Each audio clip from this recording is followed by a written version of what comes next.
E aí, tá tudo bem com você? Eu sou o Wellington Calazans, estou aqui para um vídeo, estava com saudade de vídeo exclusivo. Ah, tá bom, dá muito trabalho, mudou o horário aqui. Estou a 5 horas de diferença em relação ao Brasil e 1 hora em relação a Angola, então ficou muito difícil fazer vídeo com conteúdo exclusivo, além dos cortes que nós aqui, com muito esforço e com seu apoio, temos divulgado, tá bom? Vamos assistir ao meu comentário na televisão pública de Angola, no Conexão Angola, e eu peço a você que se inscreva, curta, comente, compartilhe para ampliar o alcance do nosso vídeo e quem pode contribui com o Pix para que possamos trazer mais e mais conteúdos para você, tá bom? Vamos assistir. Boa noite para os meus colegas aqui do Conexão Angola. Boa noite a você assistindo ao canal TPA Notícias da televisão pública de Angola. É sempre um prazer estar aqui para falarmos sobre a atualidade internacional.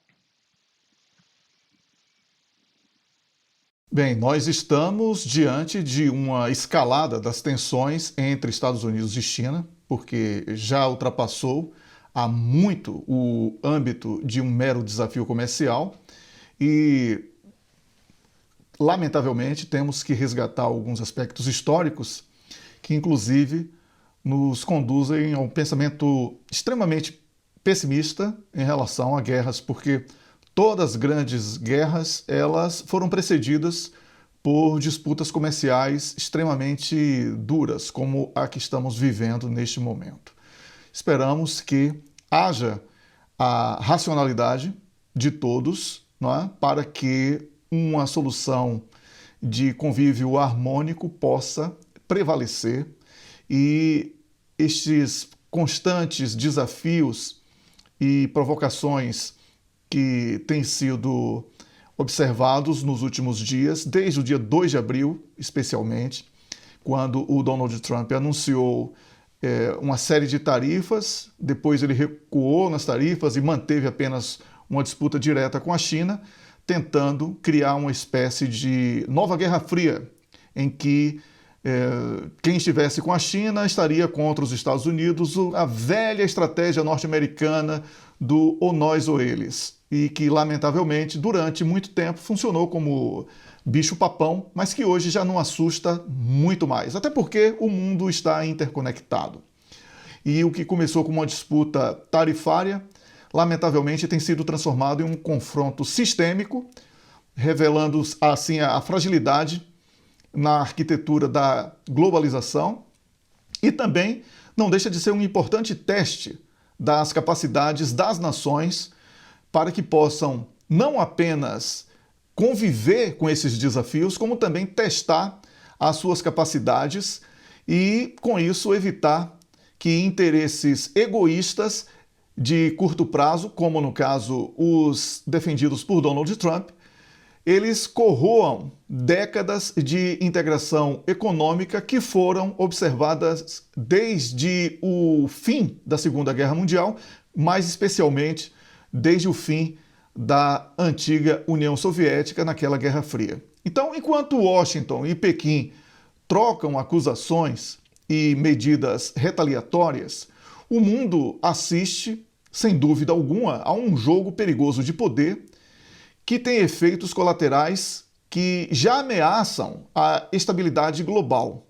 Porque essa recente decisão dos Estados Unidos de impor tarifas de até 245% sobre importações chinesas, ela foi justificada como retaliação a práticas comerciais desleais, uma marca de um novo patamar de hostilidade jamais visto na história, né?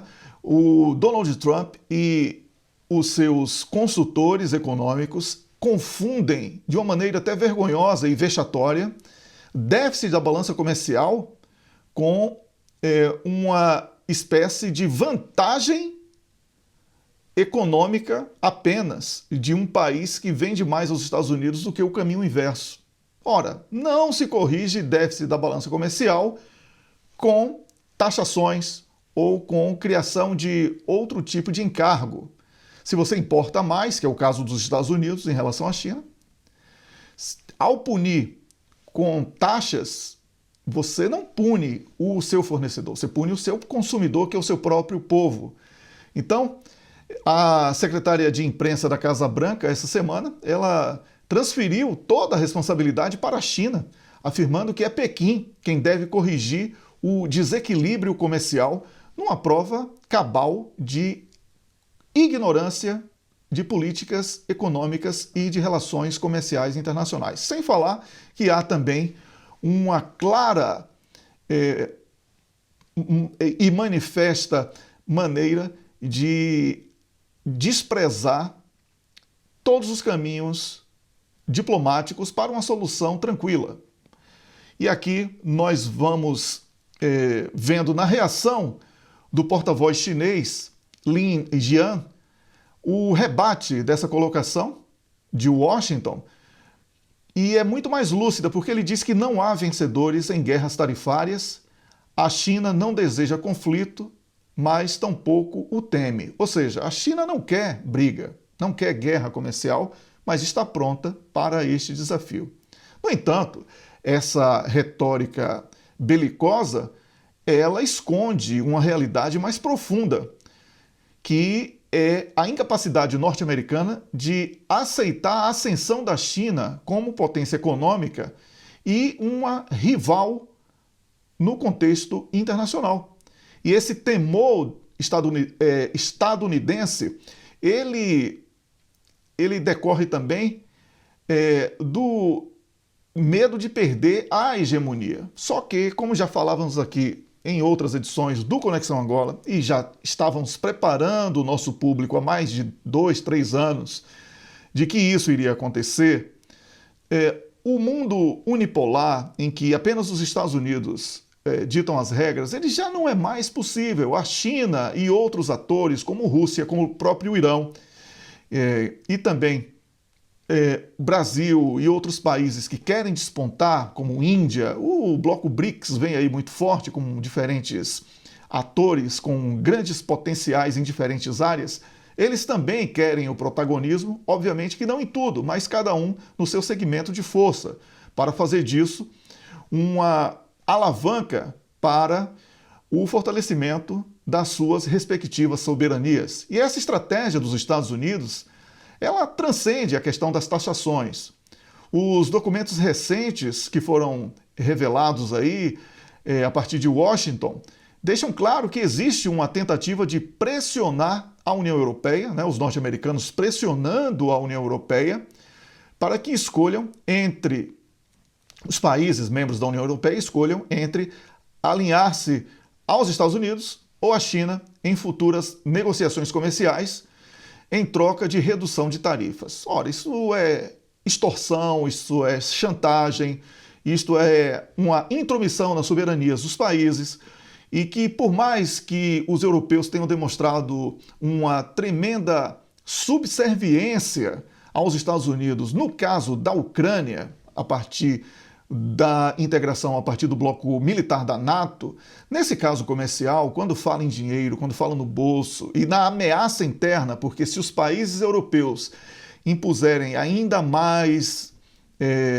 restrições ao próprio povo ou aos seus respectivos povos, né, já que estamos falando de diferentes países de um bloco, todos esses governantes sabem, aqui na Europa, que a situação poderá ficar incontornável e certamente eles serão muito pressionados.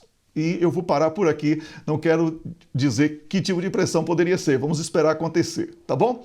Mas essa tentativa de fragmentar o comércio global dos Estados Unidos da América em dois blocos antagônicos, uma espécie de nova Guerra Fria, ela não ameaça apenas a União Europeia, que buscou a multipolaridade, mas também diversos países em desenvolvimento que dependem de cadeias produtivas integradas, até mesmo para o escoamento dos seus produtos e também a prestação dos seus serviços. Então, existe aí um risco, sim, de efeito dominó, e esses riscos não são exclusivamente para a China e Estados Unidos, mas para toda a economia global, porque essa guerra comercial, ela já apresenta consequências extremamente visíveis, não é? A ameaça de tarifas adicionais sobre produtos farmacêuticos, por exemplo, e a redução unilateral de barreiras não tarifárias pela União Europeia como padrões de qualidade, expõe também a hipocrisia de políticas que pregavam livre comércio enquanto impõem condições unilaterais. E isso tudo vai ser ruim para quem exporta e para quem importa. Muitos analistas aqui na Europa têm alertado para a pressão por desvinculação dos Estados Unidos da América e que isso poderá acelerar uma espécie de inflação global, já que a China é a maior exportadora mundial e poderia retaliar com superávites comerciais ainda maiores, desestabilizando indústrias ocidentais, o que não podemos descartar, já que se a China jogar no mercado a sua produção com preços extremamente competitivos, ela irá, com certeza, ter a prioridade do consumidor final, que não vai querer pagar mais caro por isso. Mesmo que esses produtos sejam taxados, a China vai continuar sendo fornecedora, ou seja, vai continuar tendo lucros.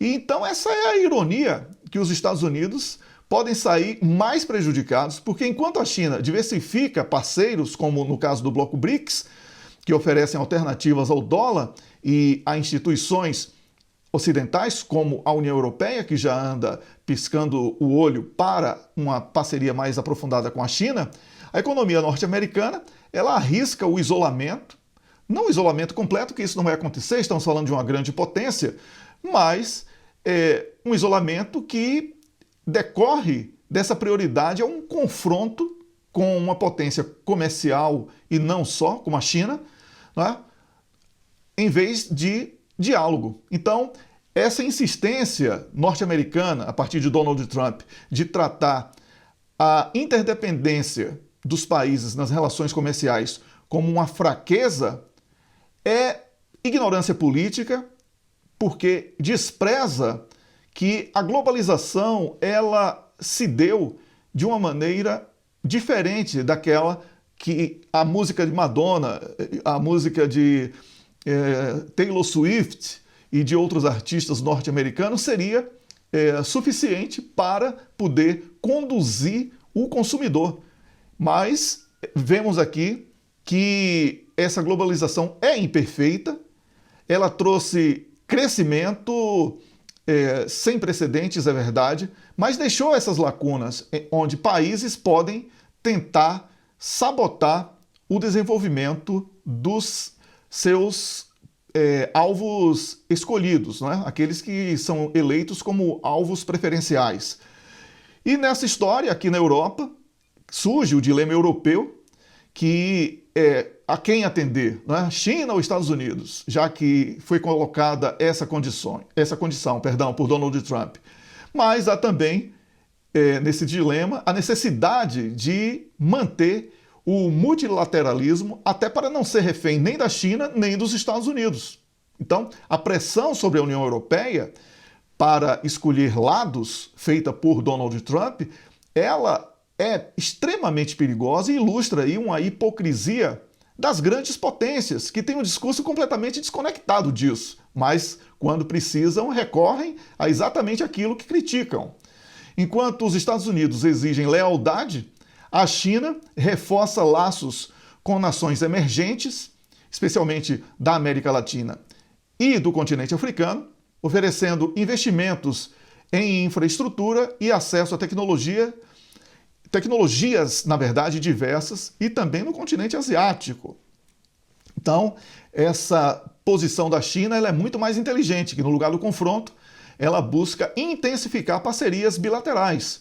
E a Europa, por sua vez, ela encontra-se em uma encruzilhada muito grande, porque ela não sabe se deve estar submetida às demandas de Washington ou buscar uma autonomia estratégica, mesmo que isso signifique confrontar aliados históricos.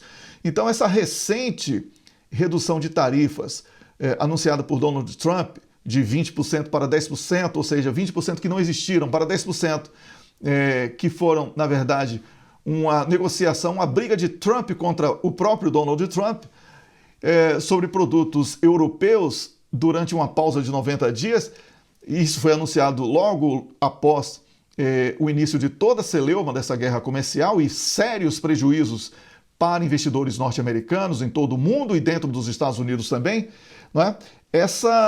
Esse gesto aí de redução parece ser um gesto tímido diante de um cenário que é visto por muitos como um cenário que poderá vir a ser caótico na economia global. Mas o hilário, né, se é que podemos dizer assim, de tudo isso, é que o mesmo Donald Trump, que ameaça abandonar a NATO e culpa a União Europeia pela guerra na Ucrânia, é o que quer agora que os europeus abandonem a China e que sejam leais aos Estados Unidos da América. Isso tem tudo para dar errado. Por enquanto, é este aqui o meu comentário.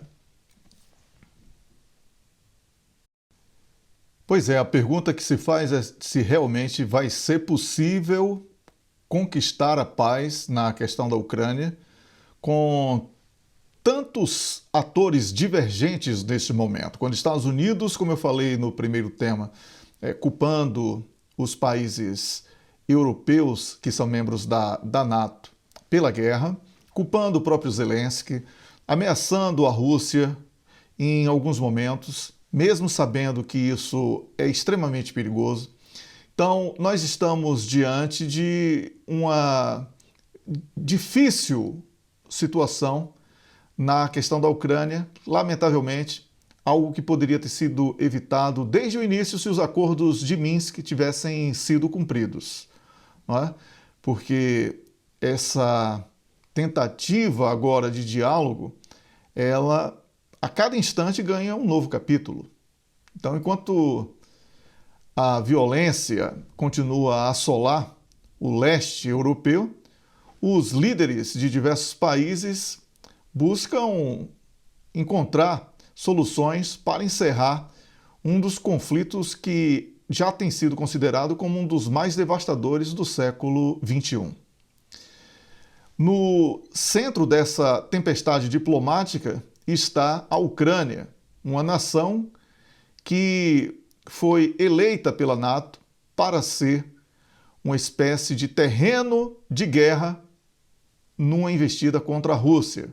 E por isso estamos nesse impasse. Estamos falando de uma grande potência militar, que é a Rússia, e que se preparou para este evento.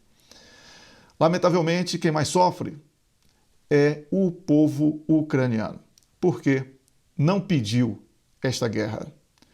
E não é apenas a Ucrânia que luta por sua sobrevivência territorial nesse momento, mas também já estamos aqui testemunhando um difícil recomeço quando a paz finalmente vier a ser consolidada. Por quê?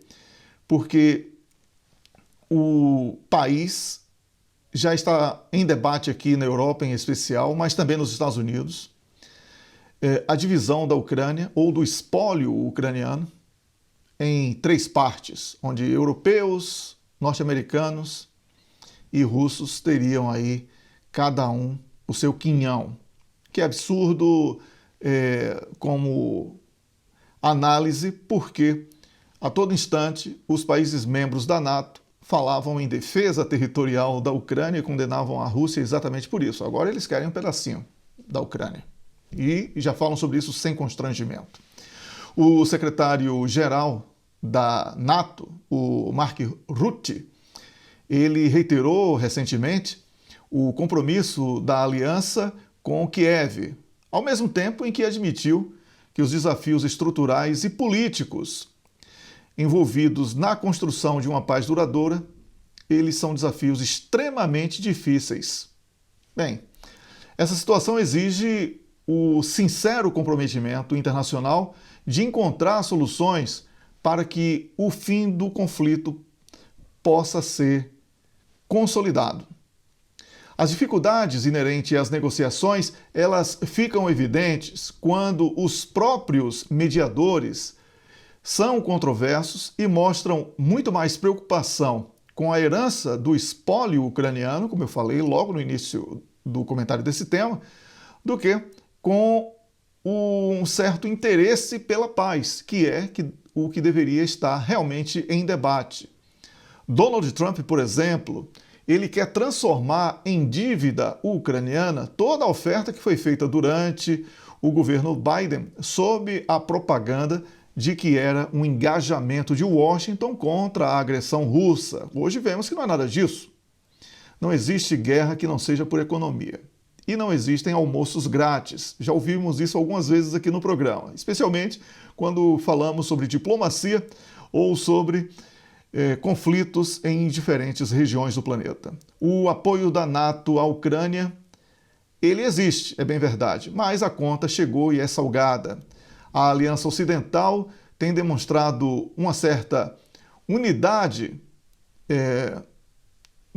desde o início do conflito e agora, com a chegada de Donald Trump, ela começa a parecer cansada.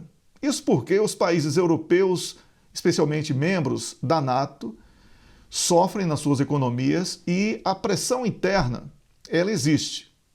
Não é?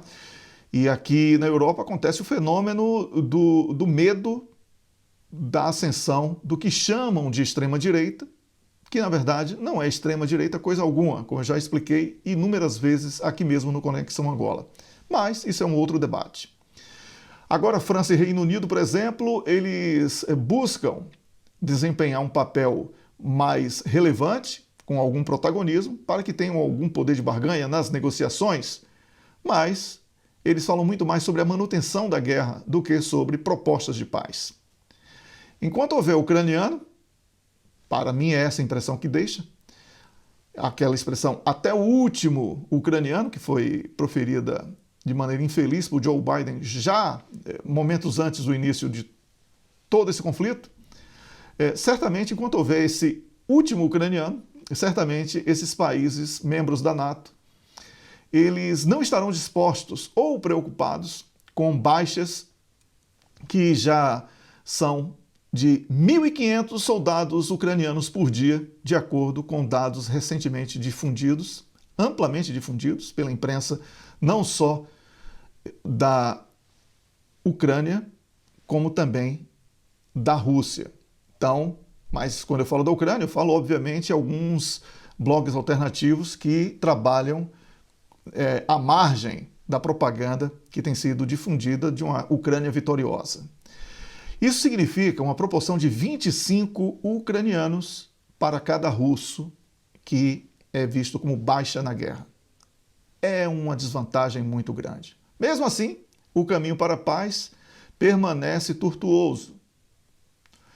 E a escalada da violência tem dificultado concessões e tem promovido, na verdade, radicalizações dentro ou fora do campo de batalha. A Rússia, por sua vez, parece explorar cada oportunidade para consolidar suas posições estratégicas no campo de batalha, transformando a guerra em um jogo de paciência geopolítica. Nesse contexto, a inclusão de figuras como Donald Trump nas negociações e discussões sobre a paz tem gerado debates acalorados, porque se para muitos aqui na Europa ele é visto como um ser brutal e etc., ele foi o primeiro a falar sobre paz nesse contexto completamente adverso para os países membros da NATO. E esse estilo, que é a marca de Donald Trump, que tornou o presidente norte-americano conhecido, que é um estilo de ser pragmático na sua abordagem de paz através da força, deu lugar, surpreendentemente, a um Trump mais conciliador, nesse caso da Ucrânia, o que não acontece, por exemplo, no caso do Médio Oriente com Israel, quando Trump promete mais apoio e mais armas, tá? Inclusive sabotando a sua própria plataforma de campanha eleitoral, onde ele disse que iria acabar com as guerras, mas Donald Trump, no caso da Ucrânia, ele sugere que um acordo envolvendo concessões territoriais da Ucrânia para a Rússia poderá ser necessária e até inevitável para que o conflito possa ser encerrado. Embora essa ideia seja vista ou tenha sido vista no início como extremamente controversa, ela reflete uma visão muito mais realista do que alguma visão apresentada por líderes políticos daqui da Europa, em que, em determinadas circunstâncias, eles praticamente exigem a retirada completa da Rússia do solo ucraniano, algo que é praticamente utópico e dificilmente será aceito pelos russos.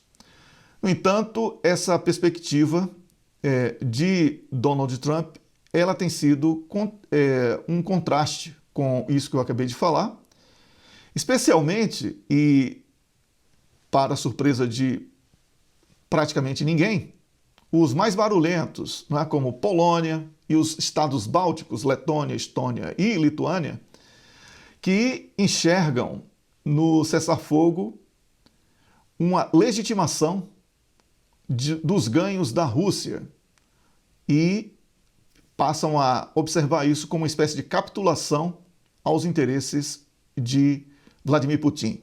Ora, esses países não podem ter vozes relevantes nesse momento, porque eles são inexpressivos do ponto de vista militar, eles serão fortes apenas se houver a necessidade do artigo 5º da NATO ser acionado.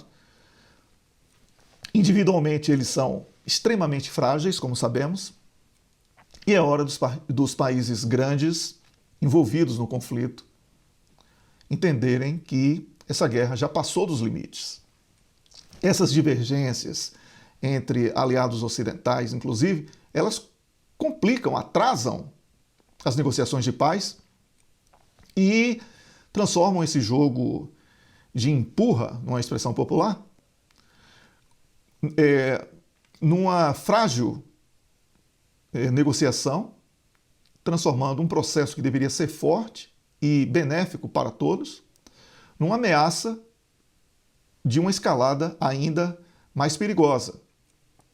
As organizações das Nações Unidas, por sua vez, ela tem alertado repetidamente que esta guerra não pode ser vencida no campo de batalha e somente um diálogo pacífico levará a uma solução. Bem, as Nações Unidas também pecaram, não é? Antes mesmo do início do conflito, quando ignorou lá atrás o descumprimento dos acordos de Minsk e assumiu, de certa forma, ter um lado, não é? Foi muito mais pró-Ocidente, quando deveria ter sido exatamente naquele momento ser neutra e buscar o diálogo na origem. Então essa pressão por um cessar-fogo imediato, ela enfrenta obstáculos que são verdadeiros desafios por conta dessa incapacidade, especialmente dos ocidentais, de um entendimento.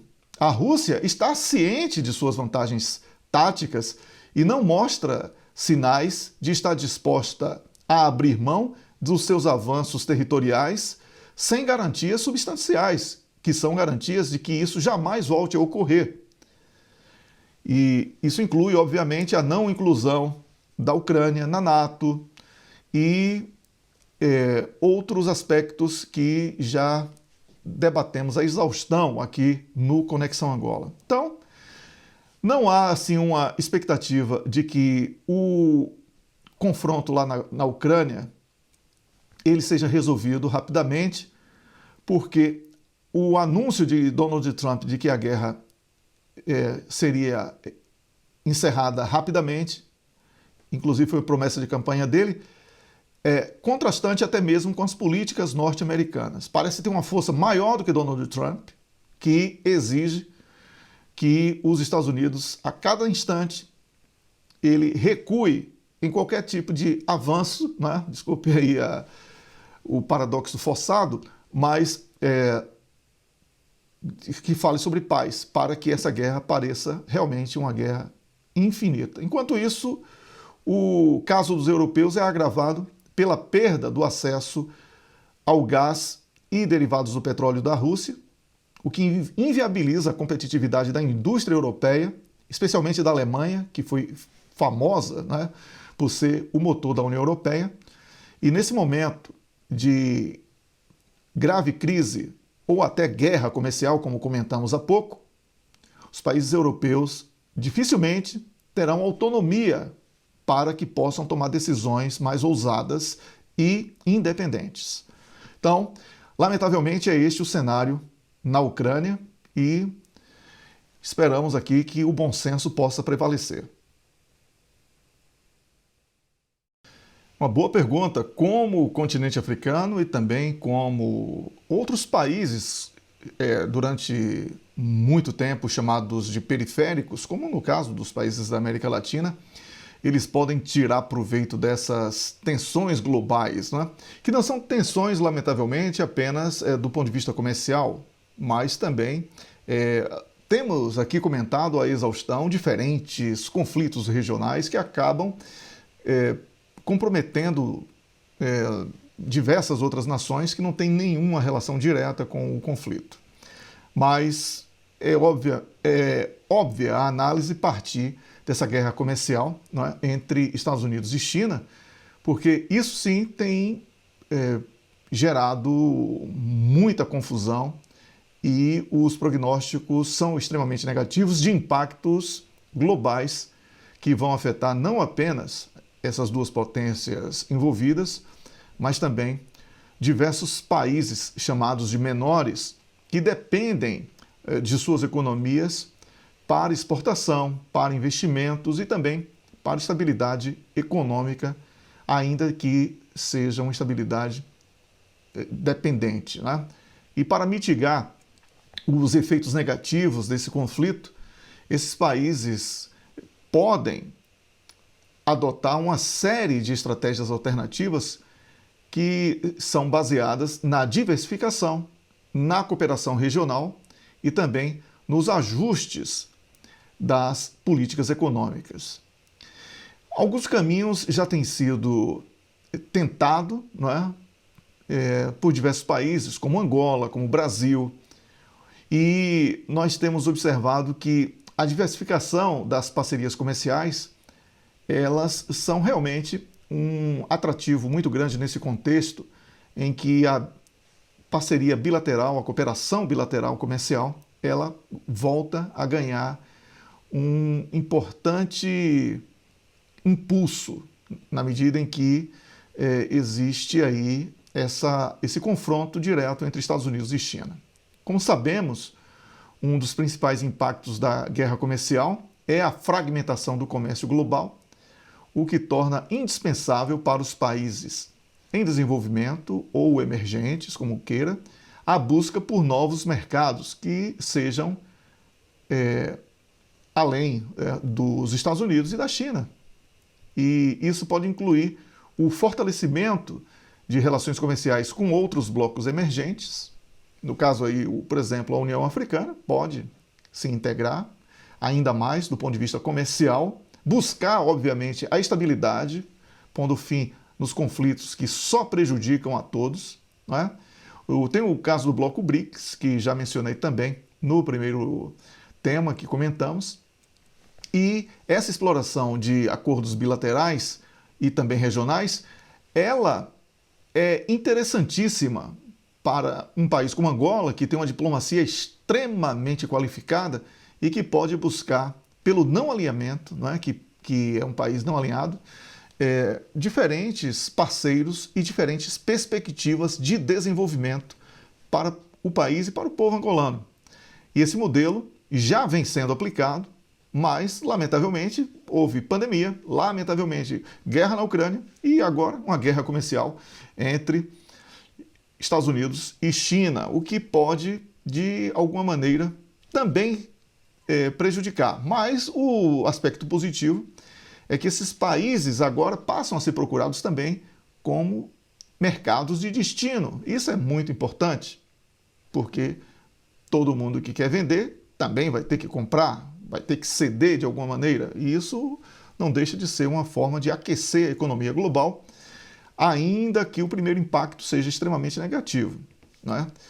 Mas é importante que esses países emergentes, ou países menores, ou países em desenvolvimento, eles busquem reduzir a vulnerabilidade externa e, para isso, eles devem adotar medidas que fortaleçam suas economias internas também.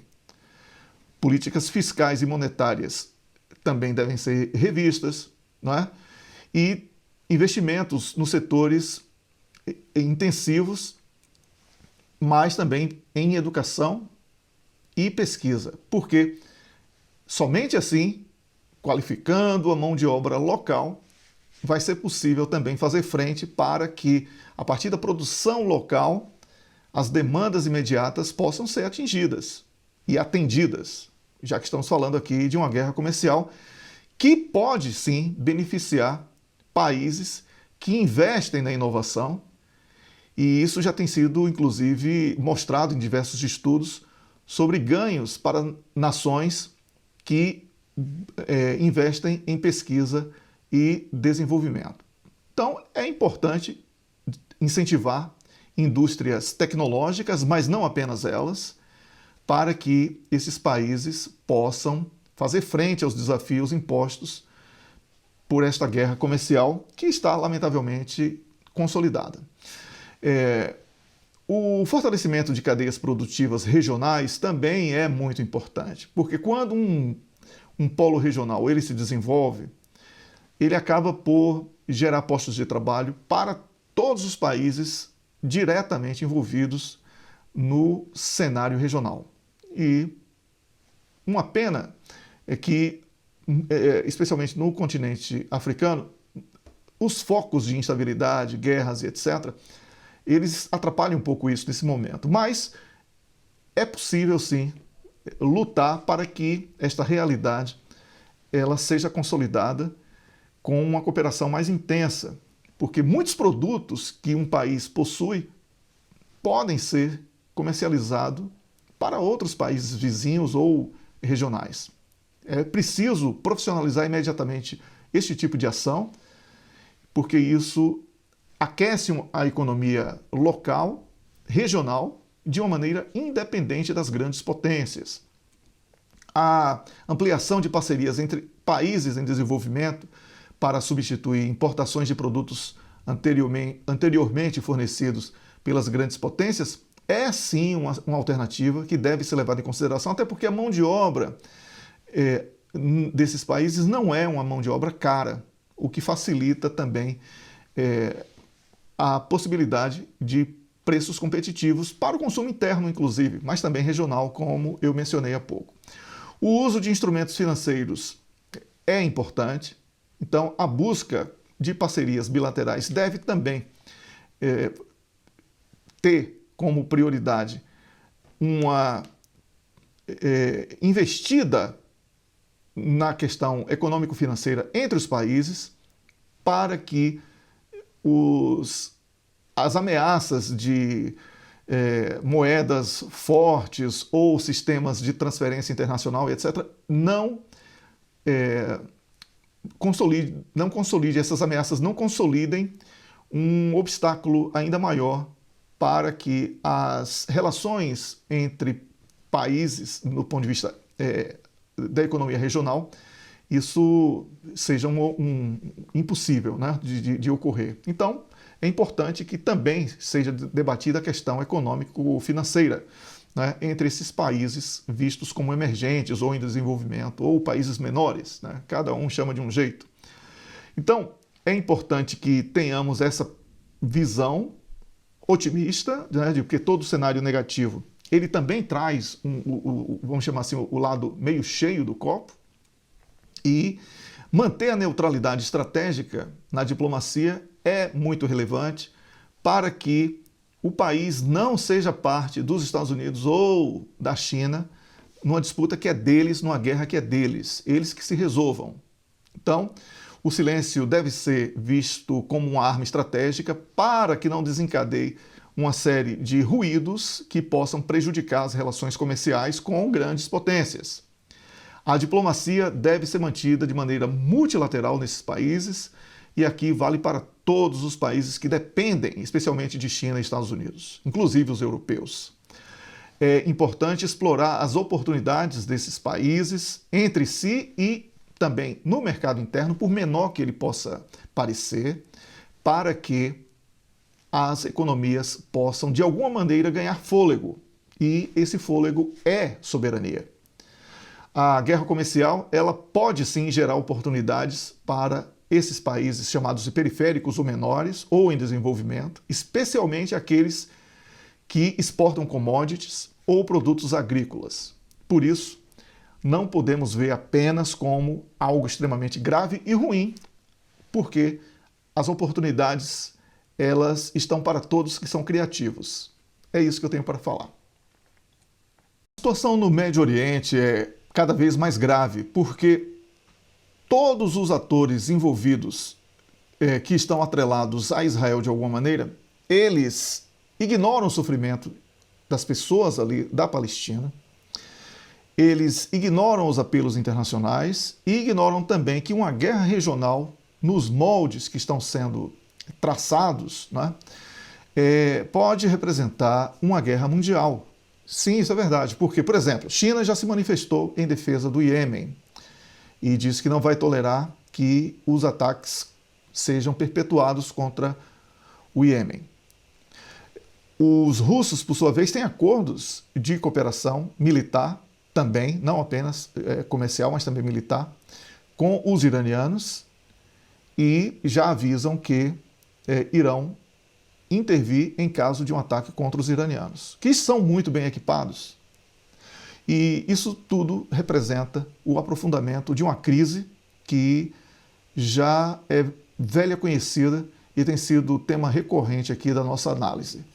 Porque quando falamos sobre a guerra na Palestina, nós temos que dizer que ela foi transformada num conflito sem horizonte de paz, especialmente porque é marcado pela luta do primeiro-ministro de Israel, Benjamin Netanyahu, pela manutenção do poder, ignorando até mesmo o crescente isolamento internacional e todos os sinais de que ele está fragilizado.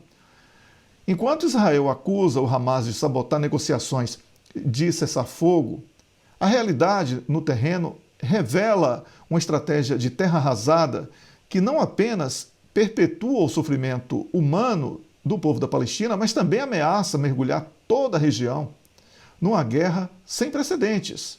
Então, nós estamos falando aqui sobre um Benjamin Netanyahu que tem sido inflexível na sua postura de guerra total contra o Hamas, que mesmo após 18 meses deste recente conflito, quando civis, especialmente crianças e mulheres, são as principais vítimas, tem sido apontado como o grande alvo de Israel, a grande meta a ser atingida por Israel, que é a exterminação do Hamas. O Hamas, depois de 18 meses, está ainda mais forte.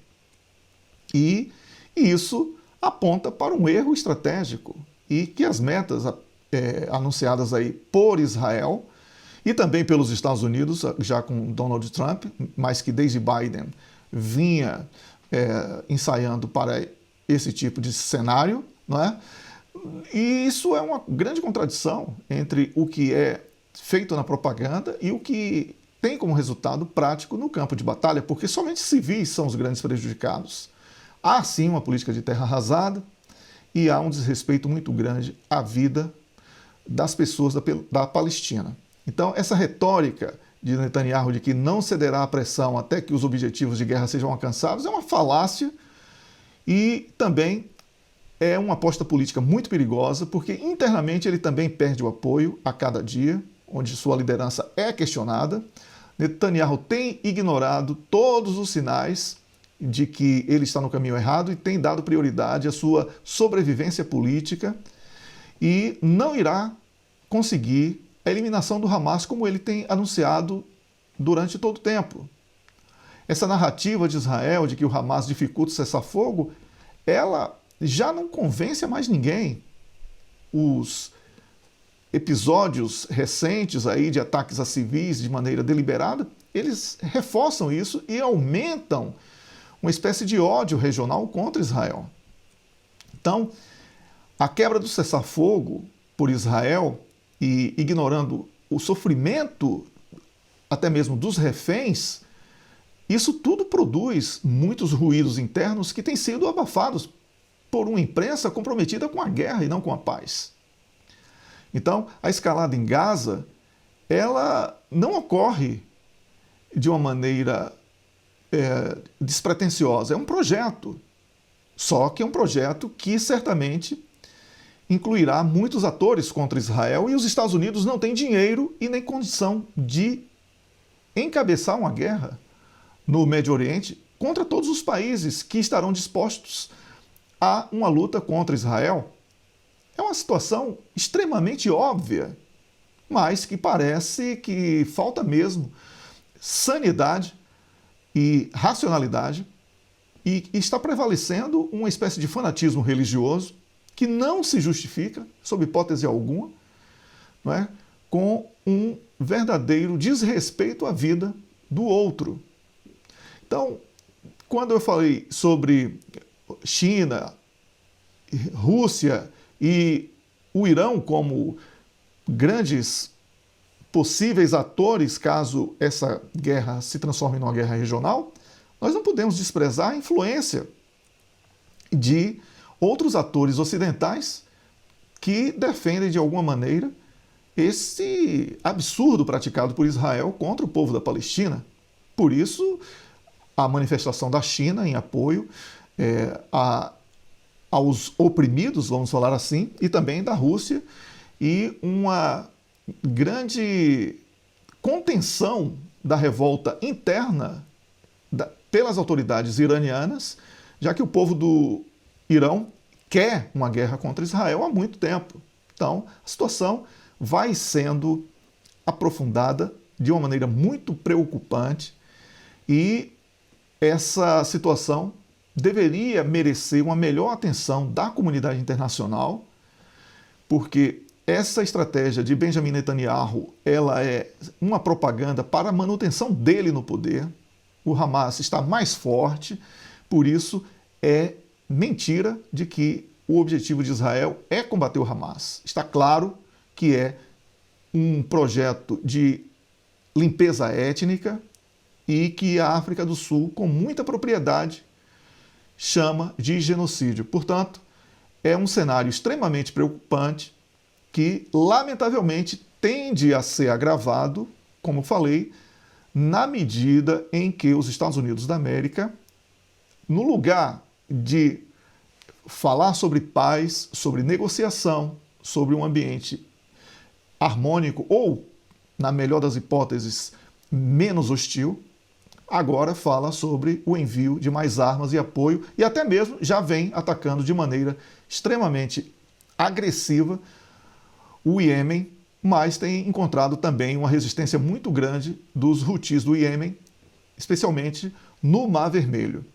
Esperamos que o bom senso também neste caso prevaleça para que o mal maior seja evitado, que é uma escalada que pode ganhar sim proporção global. Aproveito aqui para me despedir de todos os colegas aqui da TPA e também a você que está assistindo a TPA, o Conexão Angola. Muito obrigado pela companhia e até o próximo encontro. Espero que você tenha gostado da análise que eu fiz. Os temas são extremamente atuais. Eu aproveito aqui esse vídeo para desejar a você e a sua família uma excelente Páscoa, que essa mudança de vida, né, que é representada pela Páscoa, possa ser uma mudança para melhor para todos nós. Eu agradeço a você, mais uma vez eu peço que você curta, comente, compartilhe, para que possamos aumentar, fortalecer o nosso canal, fortalecer o engajamento, o alcance dos vídeos, e quem pode, contribui com o Pix, para que possamos fazer mais e mais conteúdos exclusivos aqui, tá bom? Um grande abraço para você e até o próximo vídeo.